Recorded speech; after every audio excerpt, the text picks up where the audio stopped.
Hello everyone, welcome to the video series of the subject Object-Oriented Programming using Java.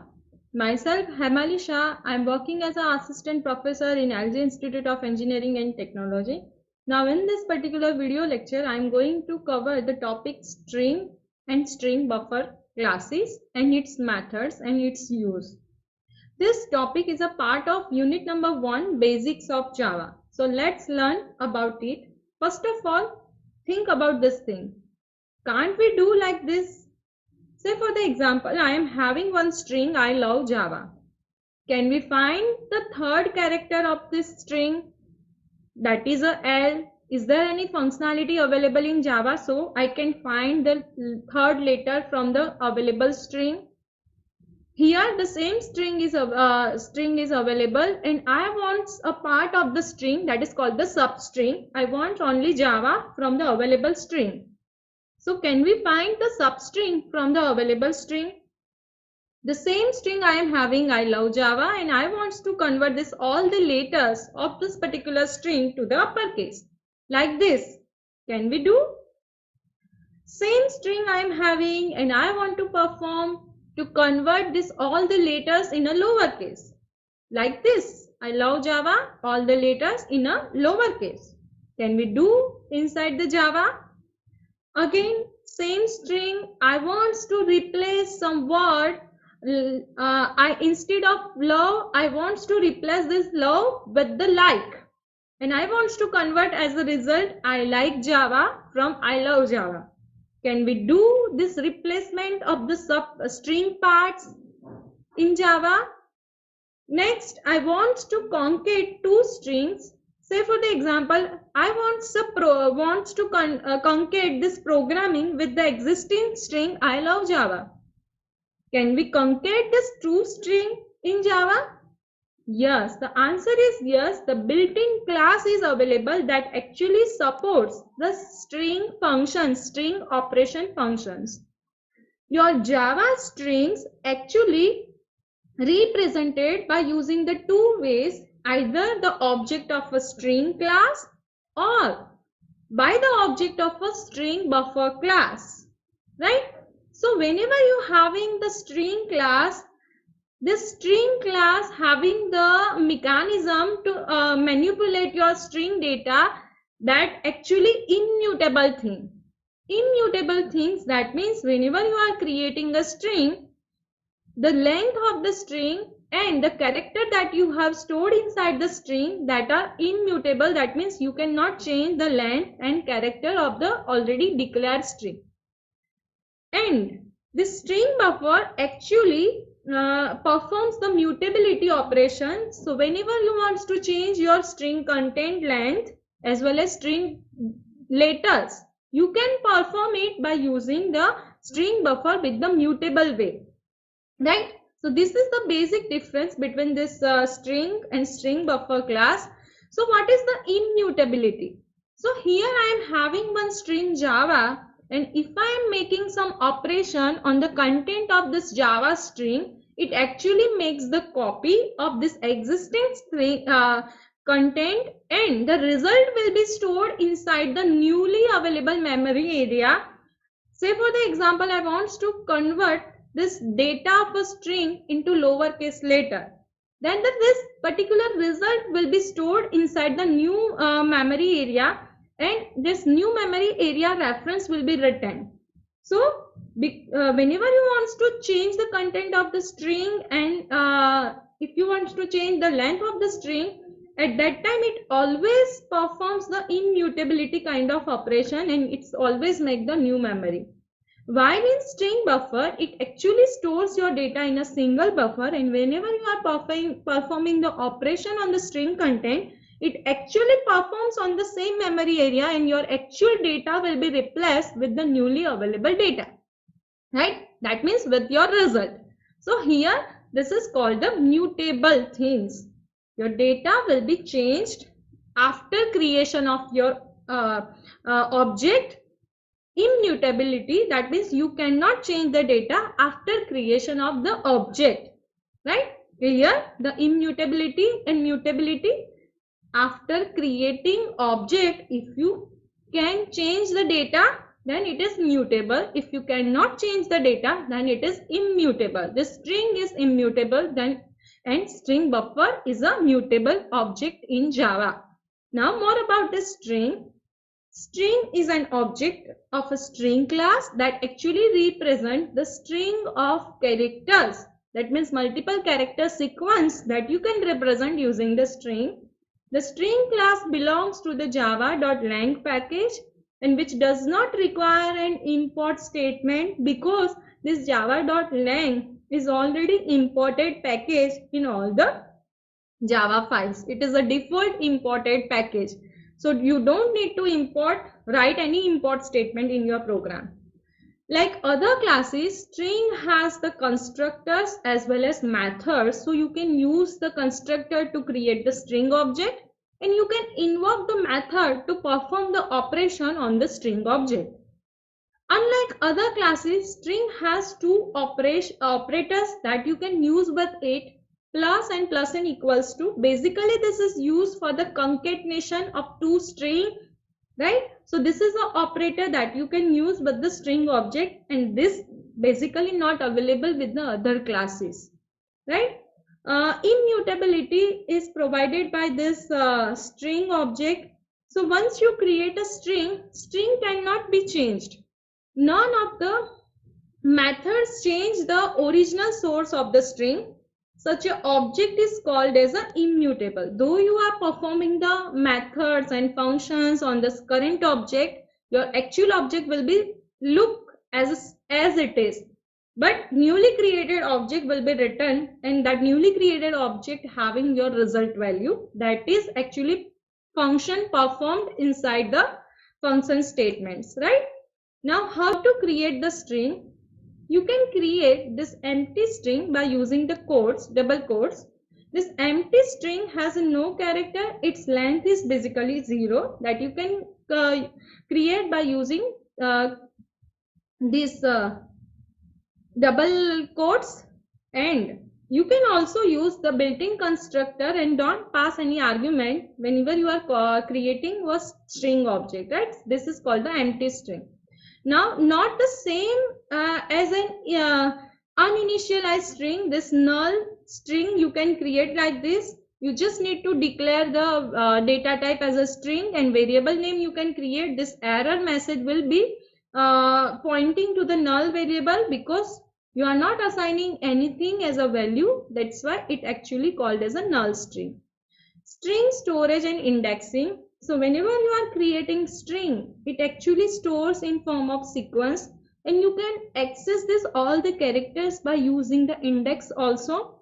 The first letter will be stored on the 0th index, and your last letter of the string will be stored at the location and length -1 location. So here the length is 4 of this Java as a content string, and that's why this last letter of the string will be stored at the location length -1, that is 4 - 1 at 3 location, right?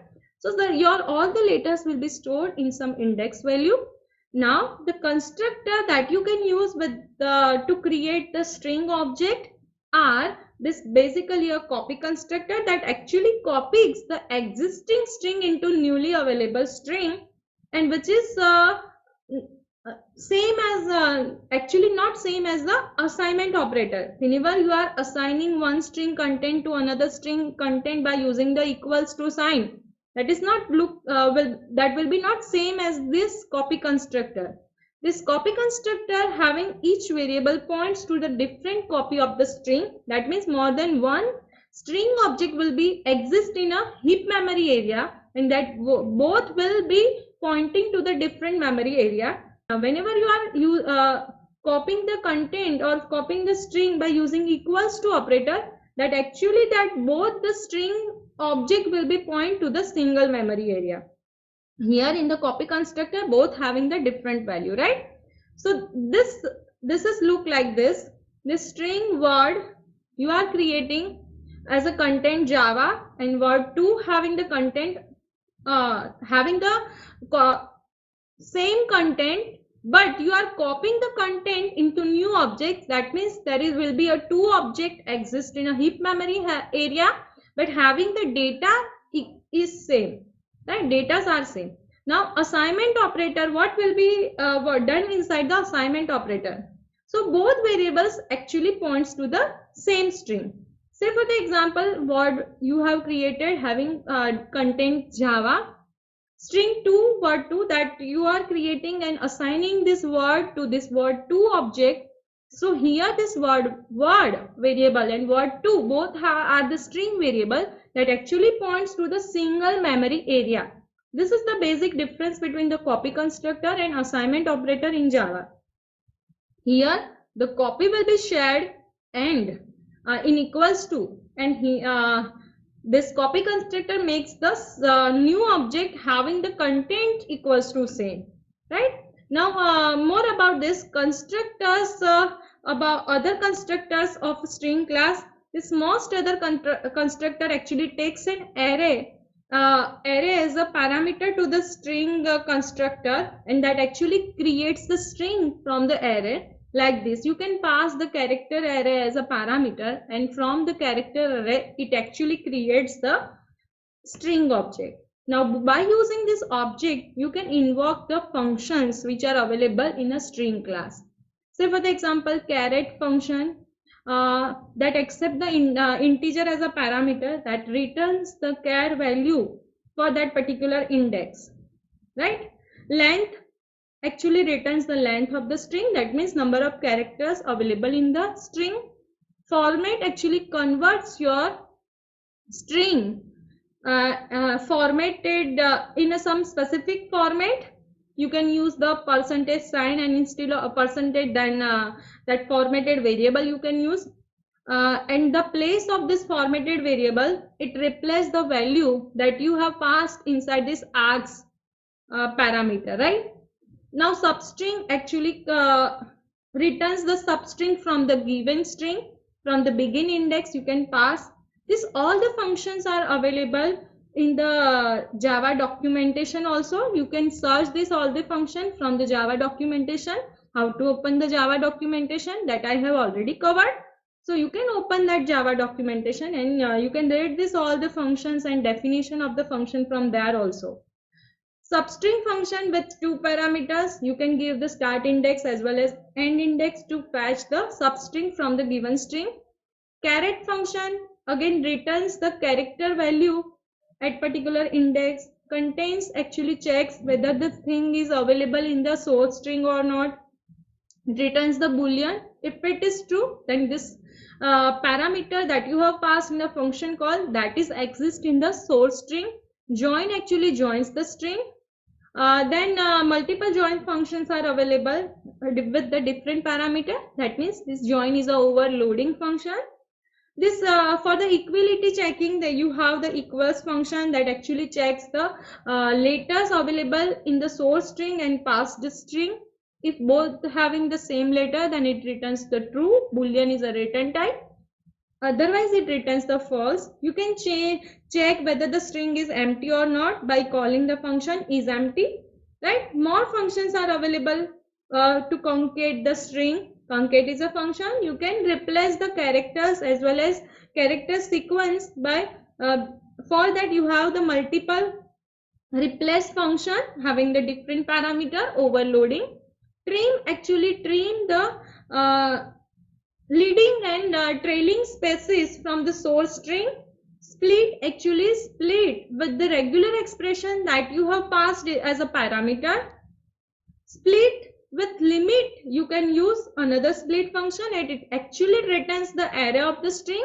That means splitted data will be written from this split function. That's why this array of a string will be written.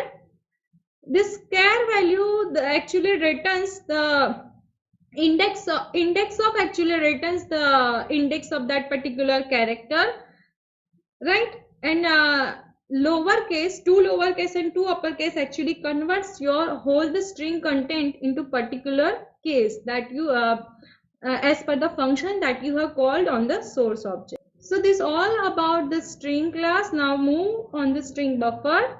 The string buffer having the class which is available in this java.lang package. Java.lang.string buffer is a basic fully qualified name of this class, and this is the actually a thread self and mutable sequence of character storage class. Following are the important properties that you have to remember for the string buffer. A string buffer is like a string but can be modifiable. It contains some particular sequence of character, but the length and the content of the sequence can be changed through the certain method calls. You can invoke the function or method, and you can change the actual source object length, right? Now it is a safe for whenever you are using it with the multiple threads, because this all the functions are synchronized. Extra buffer space will be occupied by this string buffer objects. So extra spaces are available whenever you are creating the string object. So this is the string buffer. Now methods that are available with the string buffer objects are public synchronized. String buffer is a written type, and append is a function, and string s is a parameter. You can pass the string and it will return the string buffer object, right? This all are the public function, and many functions are the synchronized, so that you can use this particular object with the multiple threads as a common objects. You don't need to give the extra synchronization mechanism whenever you are using the multi-threading concept with this string buffer, right? More about this synchronized keyword that you will learn inside the multi-threading also, but keep in mind this string is not a synchronized whenever you are using with the multiple threads, but the string buffer objects are built-in synchronized, right? Many overloaded append function available that accept the parameter char, boolean, int, float, double, that actually you can append this all the values with this existing string buffer object. Another function is insert. You can pass the offset and which string that you want to insert in a string buffer object, that you can pass by calling the function insert. Another function replace. You can pass the start index, end index, and the string that you actually want to replace with that particular indexed value, right? Now more functions are available over here. This delete function, you can delete the content of the string by passing the start index and end index. You can directly reverse the content of the string by calling the reverse function. This is not available with the string class. The capacity built-in function that actually returns the integer value, that string buffer capacity will be written by this capacity function. Ensure capacity actually having the parameter minimum capacity, which is used to ensure the capacity at least equals to the given minimum value. So you can ensure the capacity by calling this particular function. Caret function returns the character that is available to the passed index value. This length function actually returns the number of characters that is available as a content of this string buffer object. This length and capacity both having some different value. If you use this function with the string buffer object, you will get the different value, because capacity is actually buffer size that is occupied by your string letters, right, in a string buffer object. Now more about the string buffer methods. Substring, you can find the substring from the string buffer object. Substring with the two integer parameter that accept the begin index and end index, so you can again get the substring. So these many functions are very common with the string and string buffer, but string buffer actually occupies the buffer size, extra buffer size, right? Now can you find out the basic difference between string and string buffer? What is the basic difference? One is related to mutable thing, another is related to extra buffer size, and third difference that you can find by searching the functions which are available with the string and which are not available with the string buffer, as well as some functions are available with the string buffer but some functions are not available with the string. So such that you can find out the basic difference between string and string buffer, right? And the last one is related to synchronized. One is the synchronized whenever you are using with the multiple threads, and one object is not synchronized whenever you are using with the multiple threads. So these all are the basic differences between the string and string buffer. So hope you people are clear with all these concepts, string and string buffer, how to create the sequence of characters in Java. So here I am going to end this particular session now. So thank you for watching this video. Thank you all of you.